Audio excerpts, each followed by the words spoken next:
Muy bien, buenos días.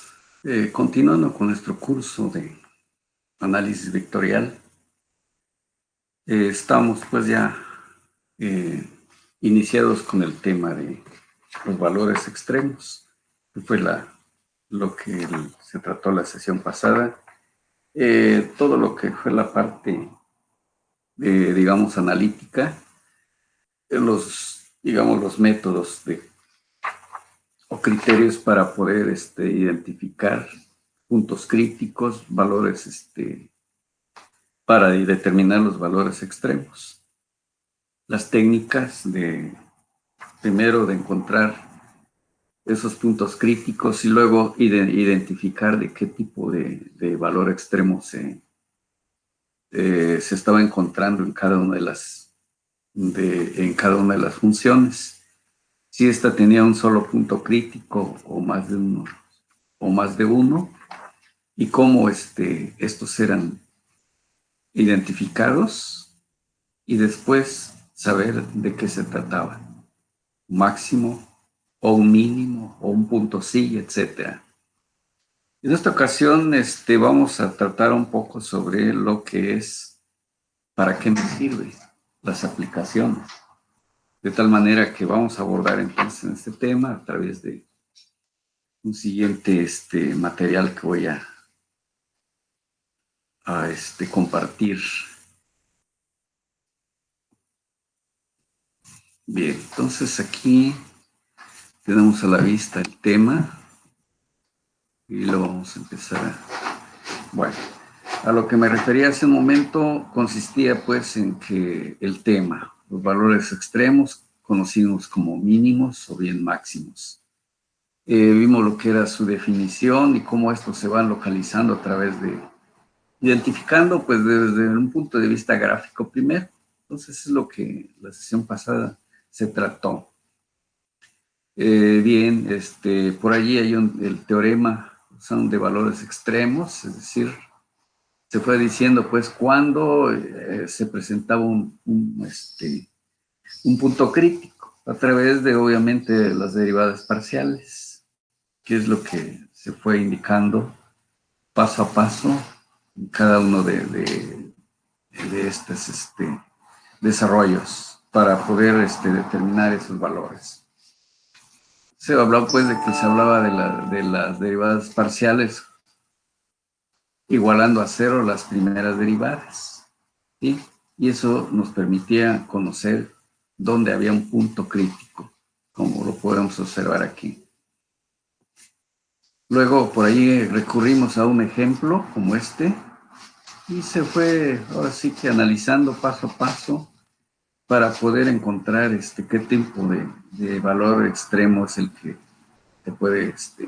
se obtuvo, y su representación obviamente para que estemos totalmente convencidos desde el punto de vista de análisis algebraico y cálculo con la parte gráfica. Eso nos convence totalmente de si efectivamente es o no un punto crítico y de qué tipo es, si es máximo o si es mínimo. Continuábamos con esto, hicimos algunos ejercicios como el que tenemos aquí presente. Se llegó a una conclusión de por dónde podía estar su valor crítico de acuerdo a la función y la tendencia gráfica, puesto que por ahí se hace un poquito, pues no tan analíticamente que se pueda deducir, pero se encontró pues que al final podíamos recurrir a una graficación y poder ver hacia dónde era la tendencia de ese punto crítico. Y la gráfica nos ayudó mucho. Algunos otros ejercicios donde aquí ya el criterio de la segunda derivada se analizó y se vio de qué manera se puede realizar este criterio de la segunda derivada y cómo nos permite identificar si qué tipo de valor extremo tenemos. Como pues, se puede ver, mínimo relativo, máximo relativo, punto silla, o bien cuando no era posible tener una conclusión, pues se recurre pues a otros criterios, como es en el caso de la graficación y conocer tendencias. Aquí pues están algunos, otro ejemplo. Se llegó pues en este caso que era un punto silla, en donde no es ni máximo ni mínimo, y se hizo un análisis de acuerdo a las dos direcciones del dominio de esta función, en donde este punto en el origen no era ni máximo ni mínimo. Aquí expresábamos pues más o menos sus curvas que generan esta superficie. Y después llegamos a hacer algunos otros ejercicios identificando pues de qué se trataba, con ahora sí el criterio de la segunda derivada, como podemos ver aquí. Otros ejercicios, por ahí llegamos pues a identificar esos puntos, si era máximo relativo o mínimo relativo.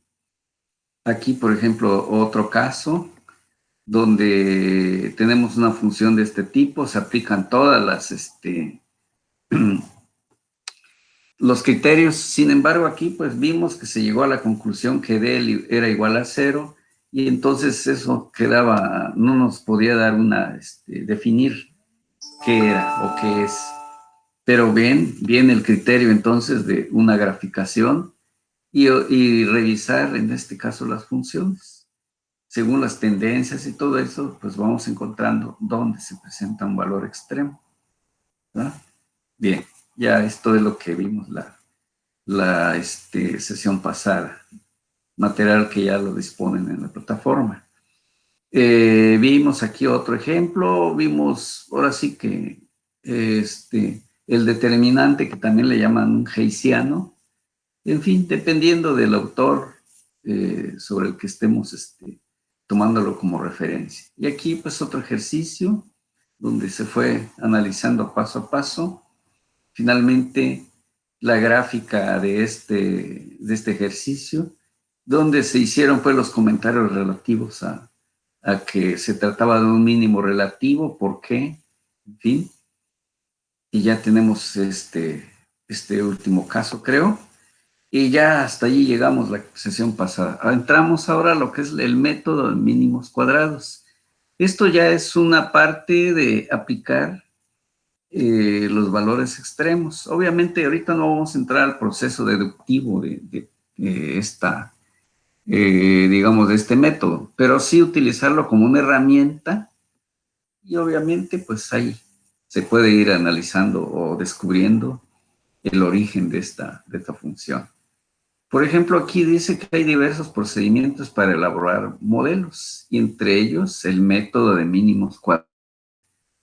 Pues ocupa un lugar muy preferente, muy utilizado, sobre todo en las ingenierías y sin duda en otros campos.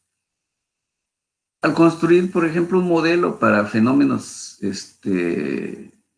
algún fenómeno concreto, deben tenerse en cuenta dos objetivos muy importantes. Una, que haya simplicidad y precisión. Eso es lo que le da mucha validez a un método, ¿sí? A un planteamiento. Si es sencillo y preciso, tiene todas las ventajas que buscamos generalmente para resolver determinados problemas en la realidad. Un ejemplo, tenemos aquí un modelo lineal, que por ejemplo aquí ya tenemos un modelo de esta recta. Bueno, pero obviamente que esta recta no de pronto aparece o así como está, sino que tiene un conjunto de información que están alrededor o muy cercanos a esta recta. De tal manera que este método de mínimos cuadrados hace ajustes, de tal manera que hasta que se llega a un modelo como este, que representado pues es lo que le llamamos una recta, en este caso muchas veces de regresión, ¿verdad? O sea, un modelo lineal como se ve aquí. Esto es, digamos, el afine de toda una información, de una, que puede ser estadística o bien de algún fenómeno físico que estemos analizando. Cuando un modelo se asemeja a esta recta, pues podemos decir que en primer lugar es simple y también preciso, ¿verdad? Porque esta variable x, si lo dejamos como variable independiente, entonces para cualquier x, aquí podemos conocer inmediatamente el valor de y. ¿Sí? Ya todo está, digamos, relacionado en este caso. Y eso nos va a ayudar mucho, por ejemplo, a lo mejor el crecimiento de una población, la sección de, no sé, del área de por ejemplo, de un río, si lo estamos aforando, cómo es su curva digamos, de capacidad en este caso, de hacer conducir el agua. En fin, ya encontrarán en las demás materias más adelante cómo darle utilidad a este tipo de modelo matemáticos. Bien, esto pues viene de un conjunto, por ejemplo aquí, lo que les decía, x1, y1, x2, y2, etcétera, hasta yn. Me refería, por ejemplo, en esta gráfica. Aquí pues, por ejemplo, aquí tenemos que ya no es una situación lineal. ¿Por qué? Porque aquí aparece un término elevado al cuadrado. Es decir, aquí tenemos pues que resolver esta ecuación, que es la que nos representa aquí, esta curva. Desde luego, ¿por qué? Porque no todos los tipos de poblaciones o datos van a tener un comportamiento lineal. En muchas ocasiones tienen un comportamiento como eh, este cuyos términos ya tienen términos elevados al cuadrado. Y eso nos conduce pues a una forma como esta. Siempre y cuando, ahí es donde tenemos que aprender a identificar de la población que tengo, más o menos cuál es su tendencia geométrica. Y así decidir el método que más se acerque a la realidad. Entonces aquí, pues este es un poquitito más complicado que el anterior, el de la recta, esta que tenemos aquí. Entre esta y esta, es muy evidente que esta ya tiene un poquitito de más trabajo, más datos y un análisis un poquito diferente.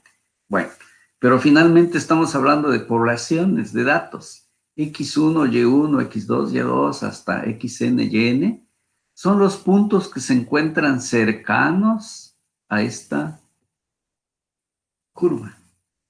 De tal manera que el método de los mínimos cuadrados lo que está haciendo es hacer ciertos ajustes, es decir, una suma de errores cuadráticos, que el modelo lo que hace es que esos errores se vayan disminuyendo hasta que la curva no pase muy cargada a un determinado datos y otros queden muy alejados. Lo que hace es que se reparte como de una manera muy equitativa, digamos, de tal manera que si hay un error alejado en esta posición arriba y otro error aquí abajo, que esté pasando, digamos, lo más justo entre esos dos datos. Y eso es lo que este modelo es lo que está haciendo, ese ajuste, hasta llegar a una que es la que predomina, es decir, por donde la mayoría de población de datos estaría llevándonos si estos fueran precisos. Bien, entonces aquí tenemos un modelito que dice que es la suma de los errores cuadráticos. Entonces, gráficamente ese se puede interpretar como la suma de todos los cuadrados de las distancias verticales entre la gráfica de f y los puntos del plano dados del problema. Es decir, todos estos datos los vamos indicando aquí en este plano. Y va a quedar entonces una población de puntos, pero que no podemos irnos hacia un extremo o hacia donde esté más, que no reparta de manera equitativa a esa población de datos, ¿verdad? Bueno, entonces este método, o sea, la suma de los errores cuadráticos, eso es lo que se trabaja aquí. ¿Para qué? Para que nos afine esta curva. A esta, entonces, le llamamos a esta estadística, se le llama la recta de regresión o recta de mínimos cuadrados, refiriéndonos a esta, pero también a esta, pues finalmente es una curva y con comportamiento según el tipo de población de datos. Pero eso es lo que se está trabajando como una aplicación. Bueno, esto es lo que les decía, es un proceso de derivadas que se van ejecutando hasta llegar a estos modelos matemáticos, ¿verdad? Donde vamos minimizando los errores en este caso. Entonces aquí se observa nuevamente que estamos hablando de una población de datos que está dada, pues, en este caso, si es de tipo recta, nos va a generar una ecuación como esta, ax más b. ¿Cómo lo vamos a obtener? A través de este modelo que ya tenemos aquí. X, Y, Y, pues son digamos, las coordenadas que tiene cada uno de los datos de la población que tenemos. Aquí dice por la suma de los X, Y, multiplicado por la sumatoria de los Y, Y. Aquí N, pues es lo que nos está diciendo, ¿cuántos datos tengo aquí? 5, 10, 50, 100, etcétera. Es N. Sumatoria en este caso, de que multiplicar esos XY al cuadrado todos y luego sumarlos. Menos otra vez los XY sumados desde 1 hasta N.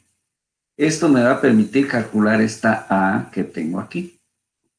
Para B, aquí dice que es igual a 1 entre la población de datos por lo que hay dentro de este corchete, que es la sumatoria de todos los Y menos A por la sumatoria de todos los XY. Bueno, entonces este modelito es el que nos permite llegar a una recta como la ecuación que tenemos aquí. Desde luego que aquí, como lo que les comentaba aquí, pues hay una demostración que se va desarrollando, hasta llegar precisamente a esto. Bueno, por el momento les decía, no vamos a entrar a la parte de la demostración, sino más bien a utilizarlo como una herramienta.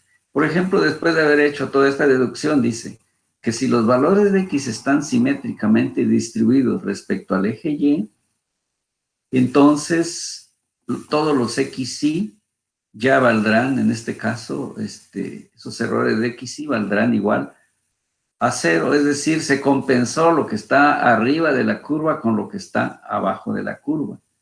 Entonces ya esos XY ya nos valdrán 0 y las fórmulas para A y B se reducen a lo que les decía hace un momento.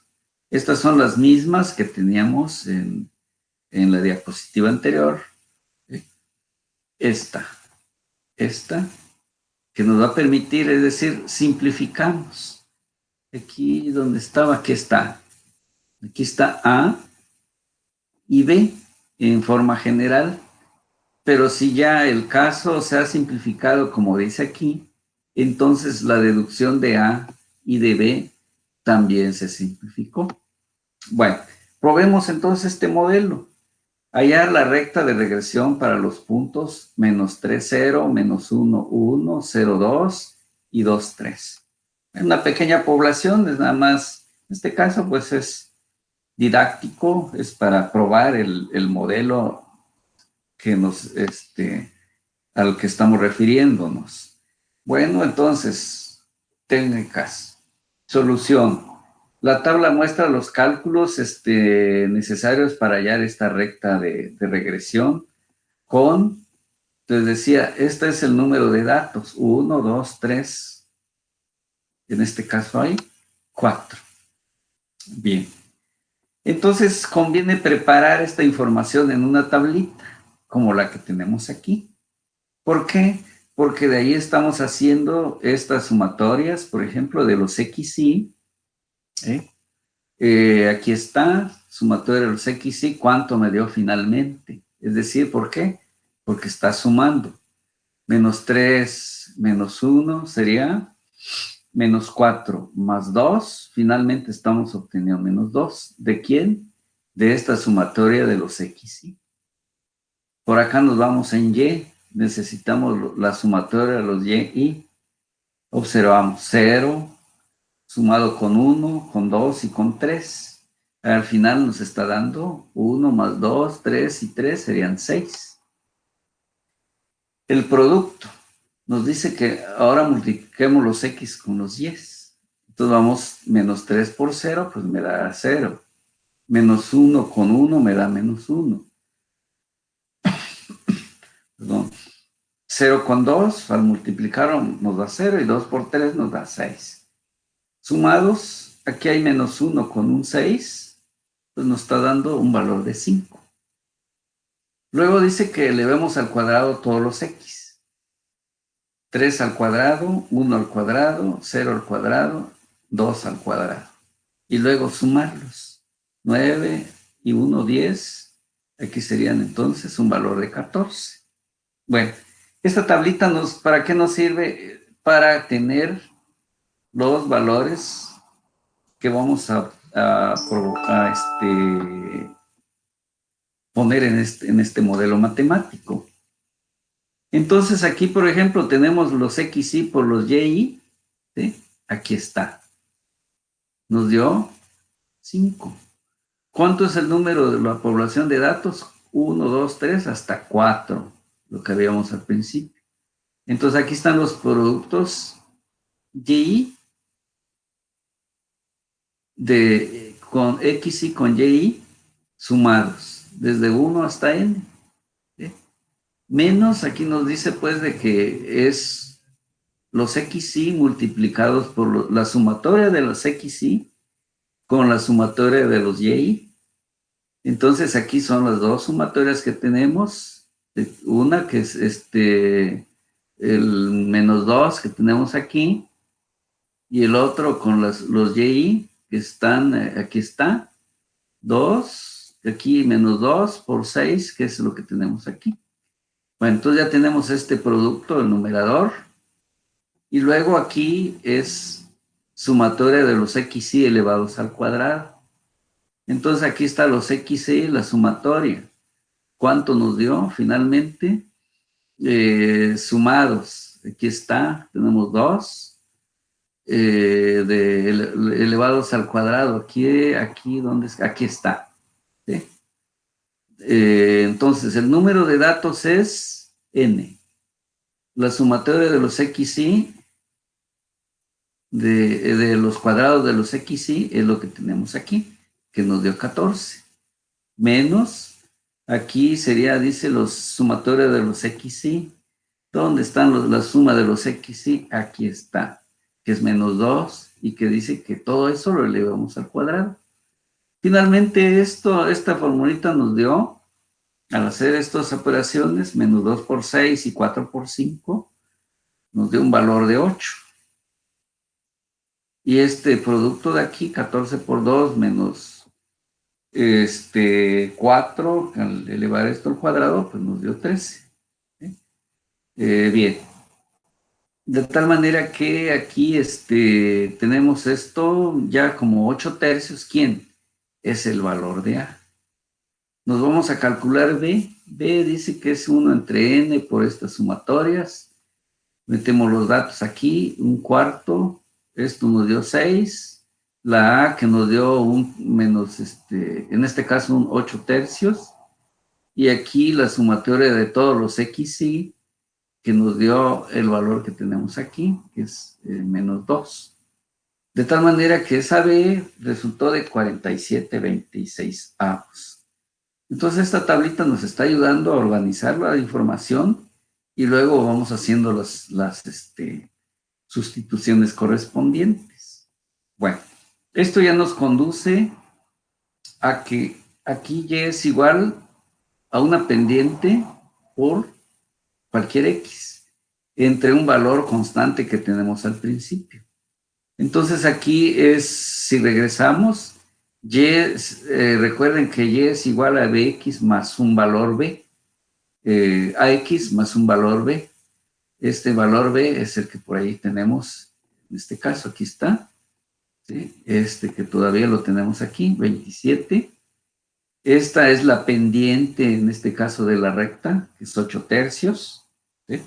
Bien, de tal manera que entonces llegamos a generar esta recta de regresión y observamos pues de que esta recta nos está conduciendo. Pues podemos abrir, no nada más tomar la parte positiva, sino que ya a través de dos puntos. Aquí, por ejemplo, 47/26, cuando x vale 0, es este punto que tenemos aquí.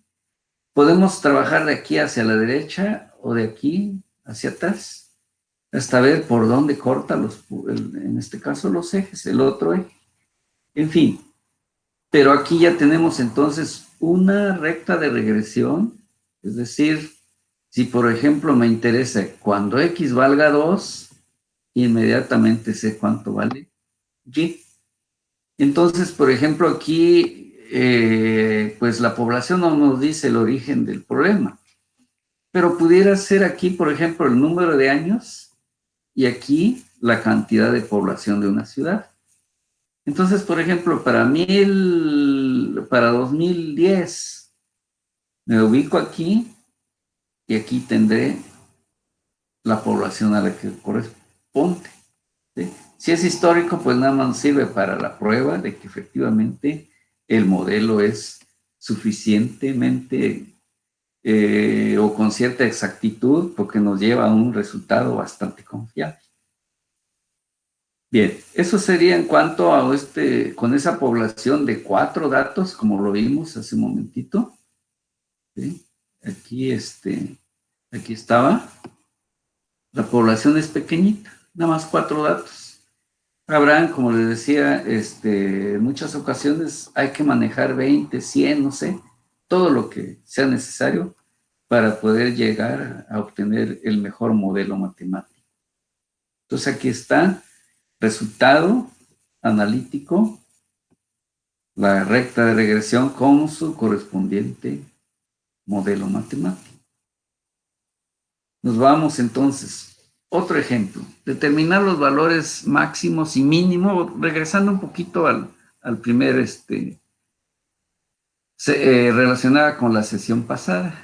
Entonces aquí, por ejemplo, nos vamos a una cuestión analítica, puesto que pues, nos están dando aquí una expresión algebraica.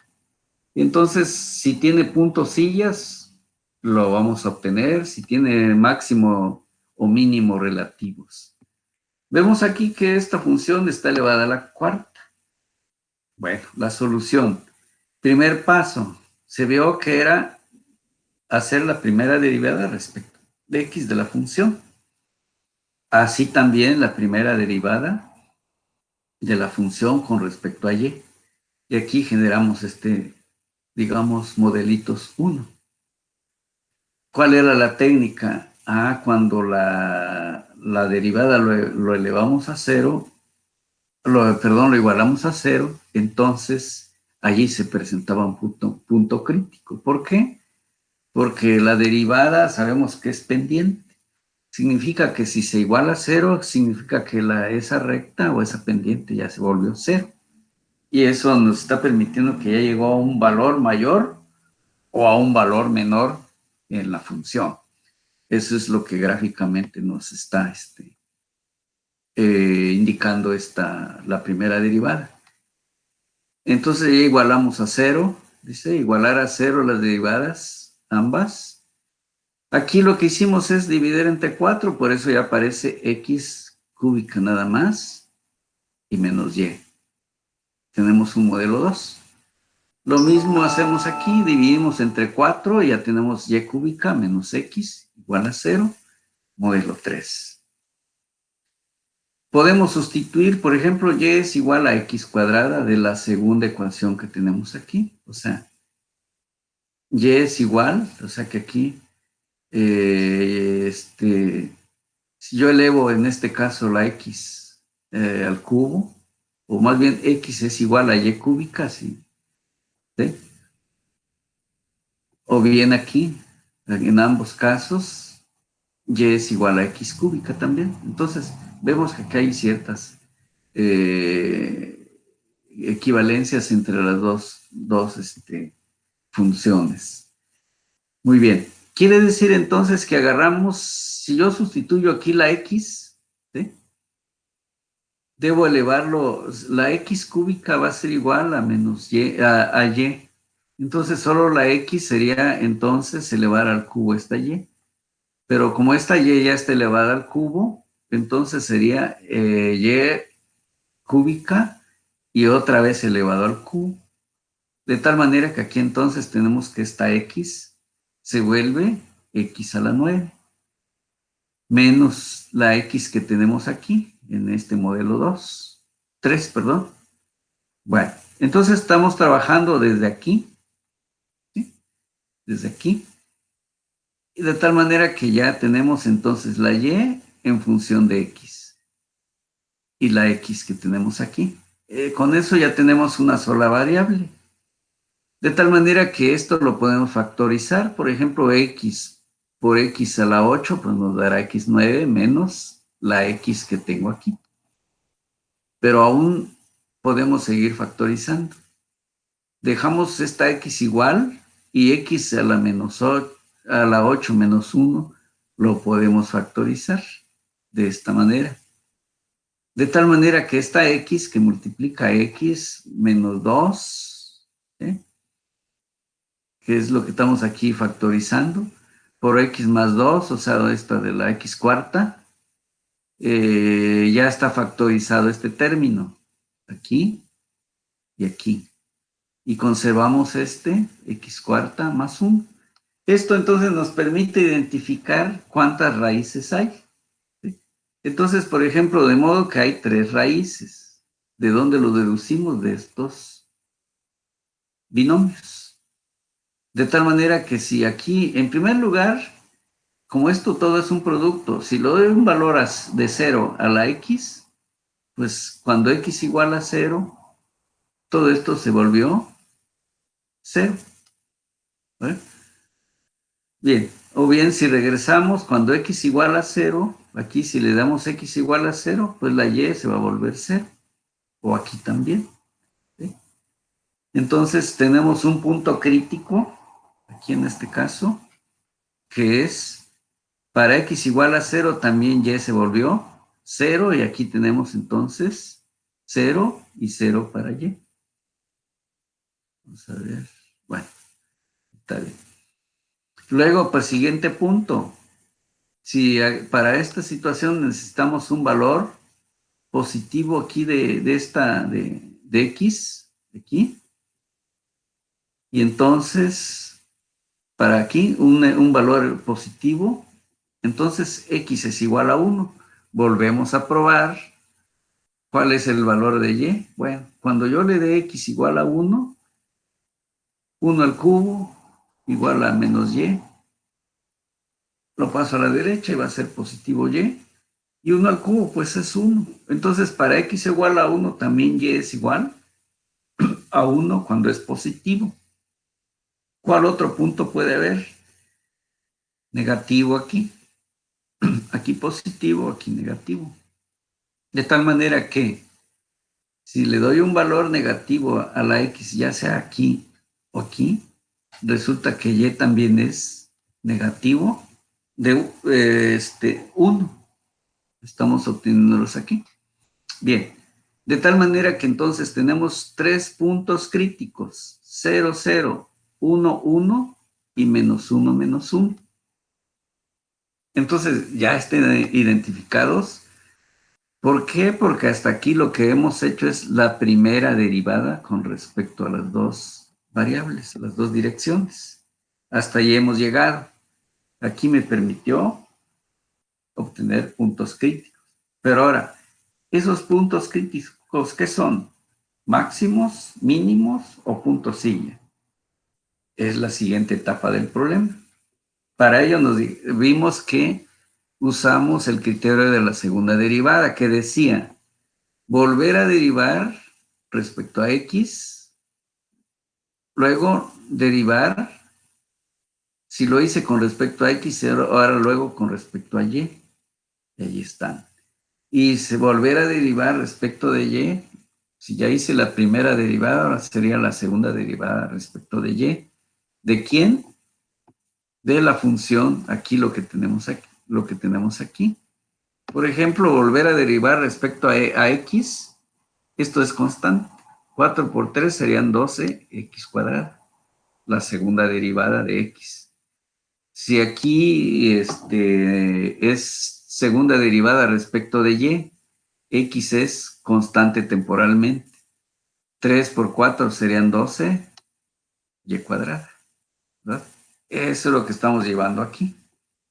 12x cuadrada, 12y cuadrada, y la derivada, lo que teníamos con respecto a x, aquí está con respecto a x. Ahora con respecto a y, con respecto a x, pues nos quedó como 12x cuadrada.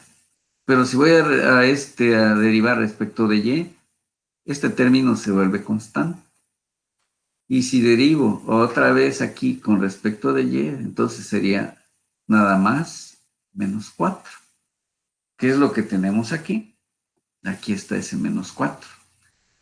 Ahora dice el criterio que d, o sea, el heysiano, el determinante, como según el autor al que estemos tomando como referencia, dice que ese valor o ese determinante o ese heysiano es igual a la segunda derivada de x por la segunda derivada de y, menos la derivada respecto de x y volver a derivar esa función de lo que queda respecto de y hay que elevarlo al cuadrado. Correcto. Observamos aquí, segunda derivada de x, aquí está 12x cuadrada. Segunda derivada de y, aquí está 12y cuadrada. La derivada respecto a x y luego respecto de y, quedamos en que es menos 4. Aquí está. Y dice que se eleve al cuadrado. 12 por 12 nos da 144. X cuadrada, y cuadrada menos 16. Bueno, si probamos con respecto al primer punto crítico, quedamos que el primer punto crítico es 0, 0. 0 para x, 0 para y. ¿Qué nos queda? Esto se convierte en 0 y nos queda menos 16. Esto es menor que 0.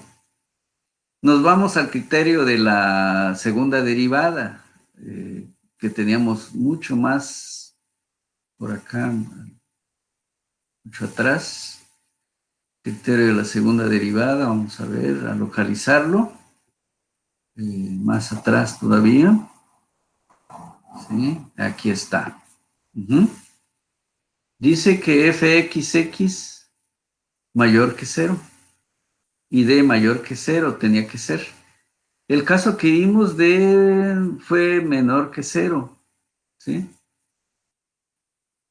D menor que 0, entonces si es D menor que 0, estamos hablando de un punto sigue. Obviamente también tiene que cumplir, de acuerdo a la segunda derivada respecto de x. Entonces nos vamos nuevamente, dice que D menor que 0, ¿qué es lo que encontramos aquí?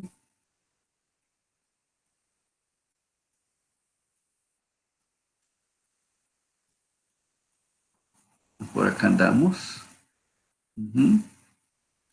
Entonces, D es menor que 0, de acuerdo al criterio de la segunda derivada, o sea, el teorema, dice que es un punto silla. Volvemos a revisar, ahora cuando D, el punto crítico es 1, 1, le damos aquí 1, 1, 1 por 1 va a ser 1, finalmente 144, menos 16, nos quedó 128. D es mayor que 0 y fxx o segunda derivada respecto de x también es 0. Nos indica el teorema que se trata de un mínimo relativo. Revisamos ahora cuando estemos en menos 1, menos 1. Volvemos otra vez aquí a sustituir. Menos 1, pues nos dio un valor también positivo. 128 y sigue siendo otra vez mayor que 0. Y la segunda derivada respecto de x resultó 12, que es mayor que 0. Entonces, en este caso es un mínimo relativo. ¿Sí? Entonces, En estos dos puntos se está dando mínimos relativos. Y en 0, 0 se nos está dando un punto silla. Esto lo podríamos probar pues graficando la función, ¿verdad? Aquí, por ejemplo, decíamos que cuando en el punto 0, 0, que es el más sencillo, z vale 1, allí se nos debe presentar un valor, en este caso, punto silla, que es lo que se encontró. Cuando estemos en 1, 1, pues aquí sería 1 más 1 menos 4 por 1 por 1, sería menos 4, etcétera. Ahí encontramos un valor z de otro punto crítico. ¿Sí? Bien, entonces así podemos ir probando, obviamente, mediante un programa graficador nos haga la gráfica de esta función e ir viendo qué pasa en estos puntos y compararlo, la parte analítica con la parte gráfica, que debe haber correspondencia. Aquí, por ejemplo, tenemos algunos casos un poco, podríamos decir que no nos permite un desarrollo algebraico o se hace un poco complejo, cuando podemos de alguna manera más directa y rápida encontrar y deducir qué es lo que está pasando. Por ejemplo, aquí deducir los extremos relativos de una función. Aquí está x cuadrada más y cuadrada que está elevado a la 1/3, más 2. Esa es la función. Derivamos. Entonces aquí aplicamos la fórmula de derivada con respecto de x, está la variable h. Nos va a dar pues que si derivo con respecto de x va a ser este término, esto es 0, temporalmente. Entonces nos convierte esto al derivar en 2x. Luego, si lo tomamos como b a la n, significa que ahora va a ser b a la n menos 1. Si aquí está elevado a la 1/3, ¿sí? Pero menos 1 sería 3/3. Entonces, al hacer la suma de menos 3/3, de 3/3 positivo con menos 3/3, nos queda como 2/3, pero negativo. Para que pueda quedar como positivo, lo ponemos debajo como un divisor, ¿verdad? Y aquí entonces tenemos el 1/3, por eso aparece 3. Y ya tenemos la derivada con respecto a x. Ahora derivamos con respecto a y, esto pasa a ser constante y se convierte en 2y esa derivada. Y luego, como ve a la n, que es lo que sucedió aquí para x. Entonces, esto es idéntico a la derivada con respecto de x. Y nos quedó entonces estas funciones. Bien. Podríamos seguir entonces, igualar a 0 y buscar esos puntos. Pero esto se nos hace un tanto complejo, de tal manera que mejor bosquejamos las funciones. Entonces decíamos de que cuando un x es mayor que x0 y también todo y mayor que 0, los valores de la derivada van disminuyendo, ¿sí? Cada vez, es decir, vamos dando valores aquí diferentes, cada vez diferentes, y al ir creciendo, es decir, estos valores, pues cada vez esa derivada va disminuyendo.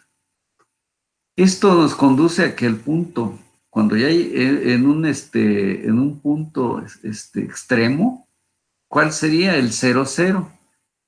Si nosotros le damos 0 aquí, automáticamente ya se convirtió la derivada igual a 0. Si aquí le damos a y el valor 0, inmediatamente aquí se convirtió la derivada igual a 0. Entonces quiere decir que hay una tendencia, pues, de esta x que tiende o que cualquier x es mayor que x0 y toda y también es mayor que y0. Entonces, el concepto de derivada, en este caso, en dos dimensiones, consistía en decir que había un disco y que conforme esos valores van tendiendo a encontrarse sobre ese un punto, o sea, un disco con su centro, XY. Entonces, si allí se iban acercando esos valores, conforme vamos dando valores distintos, la X, entonces van disminuyendo o aumentando valores. Entonces, quiere decir que hay tendencia ya sea a un máximo o un mínimo, ¿verdad? Entonces aquí dice que van disminuyendo, entonces quiere decir que va tendiendo a un mínimo. Esa será la interpretación en este caso de este modelo. Eso nos ayuda a poder concluir en este caso. Claro, nos convence que siempre y cuando esta función lo lleguemos a graficar y probar esta deducción, que lo estamos haciendo de manera algebraica, la tendencia.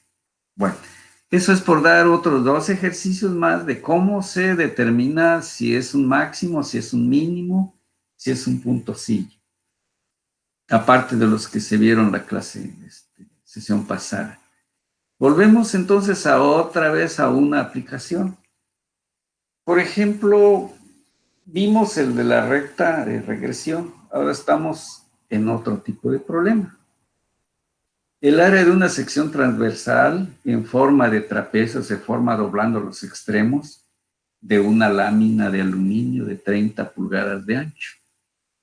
Hallar la sección transversal de área máxima. Aquí nos interesa maximizar el área. Entonces, esto que dice aquí el enunciado significa que aquí la suma de este tramo de la lámina con este y con este dice que hay 30 pulgadas. Al irlo, digamos, doblando y darle una configuración como esta, que es un canal. Bien, eso es como se plantea, pero necesito saber cuánto debe valer esta X y esta X. Y aquí se está diciendo que es 30 menos 2X esto. Entonces aquí, vamos a ver si podemos agrandar. Creo que ya no.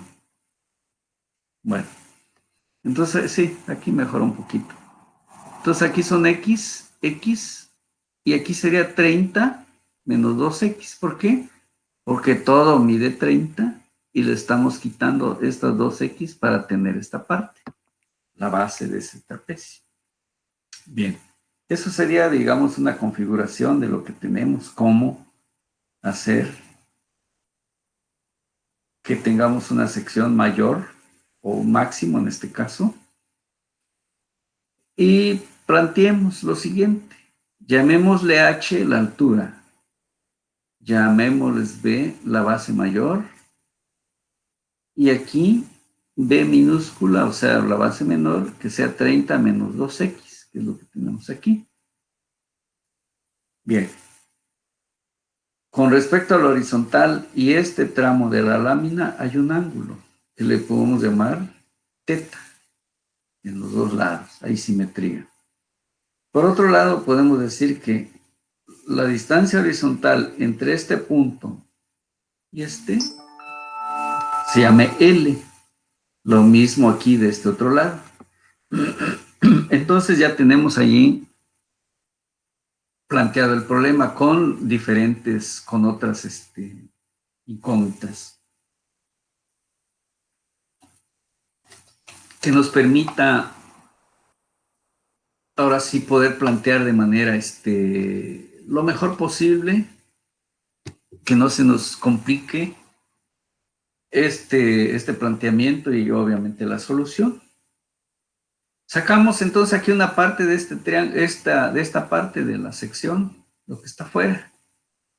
Y aquí está la X, aquí ya vimos que vale X. Este tramito le llamamos L, pero si tengo X, lo quiero proyectar a la horizontal, va a ser X coseno del ángulo. Eso es L. La altura. Tengo X y el ángulo. Entonces H va a ser igual a X seno de teta.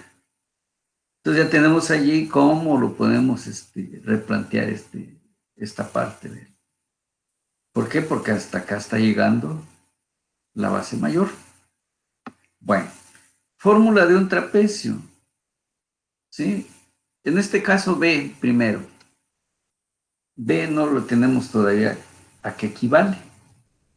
Pero podemos observar que es la suma de B más estos dos tramos que son L y L. Pero L ya lo tenemos aquí, ¿sí? Y la H también ya lo tenemos aquí. Bueno, por el momento nos interesa la L. Por un lado, entonces tenemos que B de acá hasta acá, ¿cuánto hay? 30 menos 2X, más dos veces esta longitud de aquí con esta longitud, que son iguales. Entonces, ¿pero eso quién es? Es X coseno de teta. Entonces, dos veces X coseno de teta. Esto me permitió conocer la longitud total de B. Área de un trapecio. En este caso, base mayor más base menor, es decir, por la altura sobre 2. Bueno, entonces aquí es base mayor, que es todo esto que tenemos aquí. Ya lo pasamos aquí. Más base menor, 30 menos 2X. Bueno, ahí tenemos. Multiplicado por la altura, que es H, que es base mayor más base menor por altura. Y luego dice dividido sobre 2. Así lo aprendimos, la fórmula de el trapecio. Ahora vamos dando valores, o más bien vamos sustituyendo. ¿Qué me interesa? El área de esta sección, de esto. Entonces, ya tenemos aquí la fórmula del área y ya lo sustituimos. ¿Qué vamos a hacer? Empezar a trabajar algebraicamente. 30, digamos, en este caso, X seno de teta. ¿Sí? Luego, menos 2X cuadrada, seno de teta, más 2X cuadrada por el coseno de teta por seno de teta, más 30X seno de teta menos 2X cuadrada, seno de teta. Todo lo que tenemos aquí, ¿sí? Lo estamos multiplicando por ¿quién? Por X, ¿sí? Por seno de teta. Y aquí ya nada más sacamos como factor un medio, que es el que está apareciendo aquí, ¿sí? Entonces aquí sería 30, regreso, 30 por X seno de teta. Aquí está. ¿Sí? Menos 2, aquí tenemos X y aquí tenemos X. X cuadrada seno de teta, que es lo que aparece aquí. Ya está este primer binomio. Más ahora 2X por la X, 2X cuadrada. Aquí tenemos seno de teta por coseno de teta, es lo que está apareciendo aquí. Está. Luego, más 30 por X, 30X. Seno de teta. Aquí está.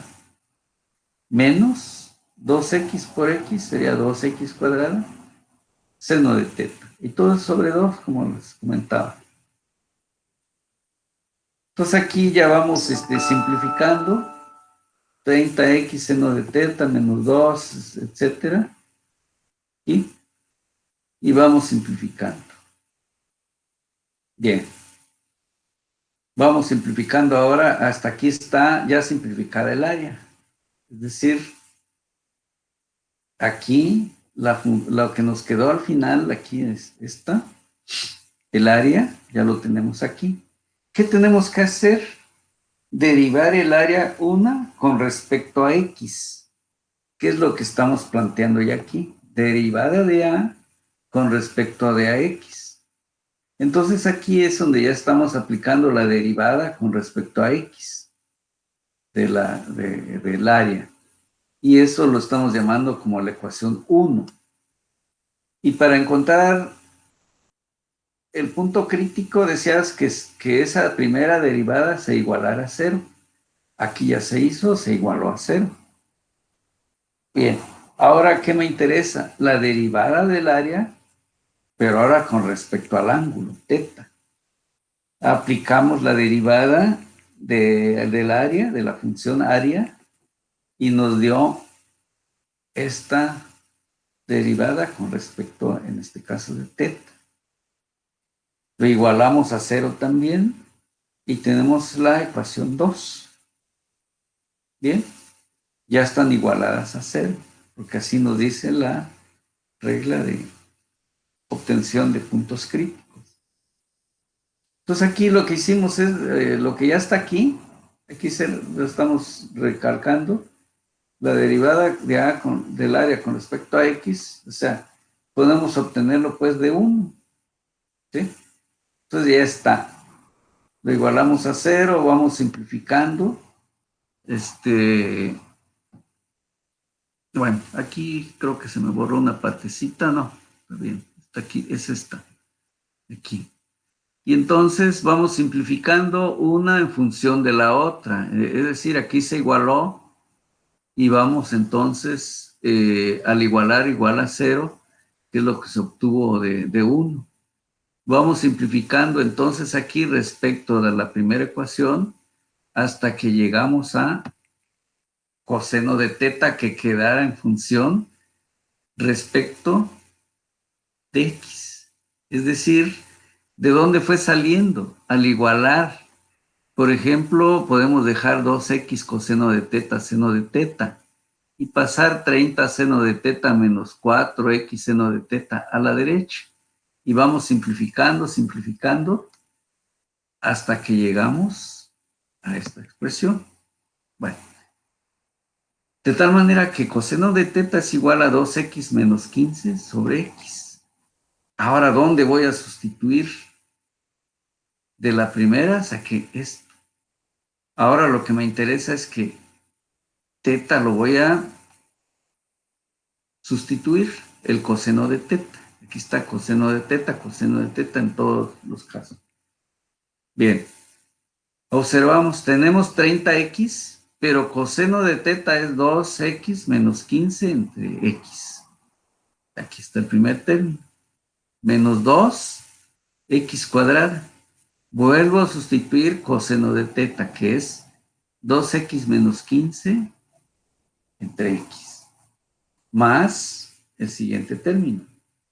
X cuadrada, ¿sí? Por 2, en este caso coseno de cuadrado de teta. Quiere decir que es aquí, en este caso, x cuadrada, ¿sí? 2, x menos 15 entre x, que es lo que tenemos aquí, ¿sí?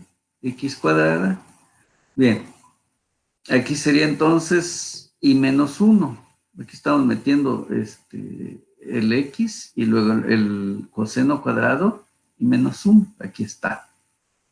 Esto entonces lo igualamos a 0 porque es lo que dice aquí la ecuación. Simplificamos ahora. Simplificamos y vamos entonces a obtener o poder despejar ese valor, en este caso de x, que es la que estamos entonces tratando de llegar a obtener cuánto vale el corriente. Ahí está. Muy bien, para que nos bajaba la pila. Bien. De tal manera que entonces aquí vamos simplificando algebraicamente todo, paso a paso, paso a paso. Ya lo pueden ver con mucha calma. Hasta que se llega a esta expresión. Aquí hay términos que suman, que se restan, etcétera. De tal manera que 3x cuadrada menos 30x, en eso se redujo todos estos términos. Esto ya nos permite encontrar entonces 3x, o sea, 30 menos, es 3x cuadrada es igual a menos 30x.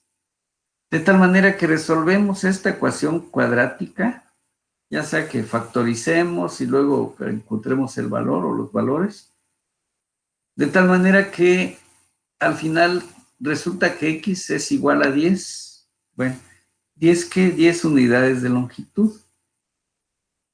Entonces, regresando, ya tenemos entonces x. ¿Y qué ángulo va a ser? Ah, pues aquí está. 2 por 10 menos 15, aquí sería 20, en este caso, 20 menos 15 entre 10, coseno de teta. Eso nos va a permitir encontrar cuánto debe ser el ángulo. ¿Qué significa entonces que aquí, volviendo a la figura original, esta, quiere decir que aquí va a medir 10, aquí va a medir 10 y aquí va a medir 10, para que esté optimizada la sección, en este caso de área que nosotros necesitamos, la que estamos formando a través de una lámina doblada, así. Si la doblamos dándole 10 aquí y dándole 10 para arriba, y luego colocándolo el ángulo que resulte de la última expresión que tenemos, es decir, aquí dio los 10, y el ángulo donde lo va a obtener, aquí, cuando yo le dé 10. Entonces, ese ángulo es el cómo voy a colocar los pedazos de lámina o los tramos de lámina. Una, cortar a 10 o doblarlo a 10. Aquí debe doblarlo y 10 y 10. Pero aparte, lo puedo dejar vertical o lo puedo dejar muy descendido. No nos va a dar el área máxima en un caso, sino que el ángulo que resulte de aquí, de coseno de teta, es el que tenemos que colocar aquí. Si da 60 grados, 60 grados debe ser. ¿Sí? Si movemos el ángulo, la sección va a disminuir, no va a ser máxima. Si, por ejemplo, aquí en lugar de 10 le damos 12 y los otros dos tramos lo dividimos, serían 18, entre dos, serían 9. 9 y 9. Sin duda van a encontrar que la sección, o sea, el área va a disminuir. Entonces, con estas medidas de 10, 10, 10 y el ángulo que resulta al sustituir aquí al final, que si es 60 grados, debe ser ese ángulo. Las dos variables deben entonces finalmente producir lo que llamamos un máximo, aplicando ya el criterio de las derivadas, en este caso derivadas parciales, porque ya estamos en más de una variable. Con esto concluye entonces el ejercicio que tenemos a la vista. Vamos a ver si por ahí vamos a realizar algunos más, tanto para la recta de regresión y algunos otros problemas que por ahí se nos presenten para afianzar un poco más este tema. Entonces, con esto era el material que quería exponer, explicarlo y ponerlo a disposición en cuanto ya se suba a la plataforma. Pues con esto dejo de compartir, me regreso a y aquí estamos nuevamente. Bien, el día de hoy pues ya concluyo con esto, para que este material lo repasen y si hubieran dudas pues más adelante las estaremos tratando para que pues quede un dominio pleno del conocimiento que vamos requiriendo día a día a través del desarrollo de estos cursos. Bien, con esto me despido entonces, nos vemos la siguiente sesión.